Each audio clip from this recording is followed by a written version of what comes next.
ازيك يا حبايبي؟ ام رفان عاملين النهارده ايه؟ بقى اخر الليل. رفان قامت نامت شويه وقايمه الساعه 3 الفجر. الساعه دلوقتي 3 الفجر يا جماعه، الدنيا ضلمه خالص اهو. طبعا دي البطاطس اللي صاحبتي اللي جابتها لي، صاحبتي اللدود حبيبتي انتمتي. فيوم ما قالت لي اللي انا هعمل انا جايباه بدل المقرمشات وكده.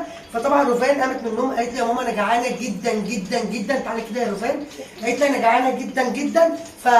طب يا ماما مش هعمل لك بيض؟ لا ما بحبش البيض عادي. طب اعمل لك جبنه؟ لا يا ماما انا عاوزه بطاطس من اللي طنطي جابتها لي. فقلت ماشي هقطع لها بطاطستين اهو. 3 الفجر من عيوني قبل يا قلب ماما. لا ده رفان تتمنى اي حاجه بس تتمناها. والله بصي كنت هقول يا هادو اهو خلاص وهظبط الدنيا وهدخل انام. بس طبعا انا ما بصدق اصلا ان رفان تاكل، لان رفان اصلا اكلها مايل. شفت البتاع فصل كده؟ عارفين ان رفان اصلا اكلها مايل ولا لا. ولا الفراخ يعني بصي بمزاجها. لا والله انا باكل فراخ ولا بس ايه كل فين وفين. لا فما بس صدقت اللي هي قالت بالذات اللي هي نايمه اصلا مش ما كانتش واكله. فالحمد فالحمد لله ان رفان قالت لي هاكل. والله العظيم انا لو نايمه في 7 نوم ورفان قالت لي عاوز اكل بقوم على طول يا جماعة. من غير تفكير. انا ما باكل فراخ والله العظيم وحياة ربنا بقوم على طول ما بقولش حاجه. بس انا اتكلمت يا جماعه، انا كنت يا جماعه كنت صلوا على النبي يا جماعه. خدوني في الشغل كده من غير ما اكمل. في ايه؟ عايزين تعرفوا اللي عندي وخلاص. المهم النهارده هنعمل ايه؟ بطاطس ست.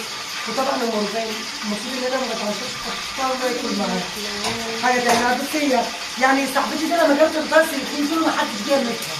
فكنت لسه عامله بطاطس تاكلها نيه بس. فدي اول بطاطستين من الاثنين كده لو بتتفرج على الفيديو ماشي. بس اوعى تزلينا وتكتبي لنا كومنت واحد. هنا بقى يا جماعه عشان ما تكترش حطينا الزيت اهو يا جماعه.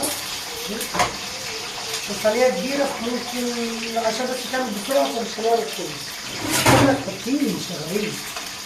المفروض رفان بتقول لي انا اللي هعمل لان دي البطاطس بتاعتي. فطبعا الا الزيت ما ينفعش. يعني انا بحذر قوي في الزيت. لا تعملي من جنب بقى كده هنخلص اول طلعه عشان ما اقعدش كتير معاكم. نخلص اول طلعه هنرجع لكم. وده اول فوق يا جماعه للبطاطس دي اللي ربنا هتاكله يا دوبك. طبعا اخواتها صحيوا على ريحه البطاطس اضطريت اعمل لهم فوق تاني. بس انا ايه عشان ما اطولش عليكم يا جماعه عشان تعرفوا الرفان اللي تطلبه بتلاقيه. بصوا يا جماعه اي حاجه والله ولادي بيطلبوها والله العظيم لو انا في 7 نوم بقوم اعملها. دي فده يا دوبك رفان هتاكله لانها جعانه قوي. هو يا دوبك ده رفان تاكل عليه الغيب. ايه؟ طيب مستوي.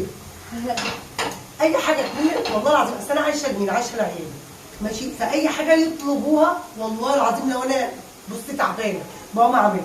فده بقى فكره الفيديو النهارده يا جماعه.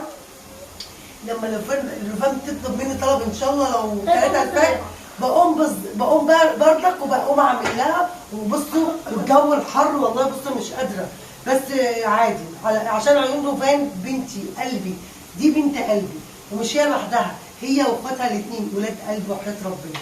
فعلى كاكو بقى واستنكاكو عشان القناه تكبر بيك يا جماعه. واللي معايا اللي هو يصحى الفجر عشان يعمل اي حاجه ولاده يطلبوها يكتبوا لي في الكومنتات. اللي معاه زي ماما مش هيسيب الدنيا.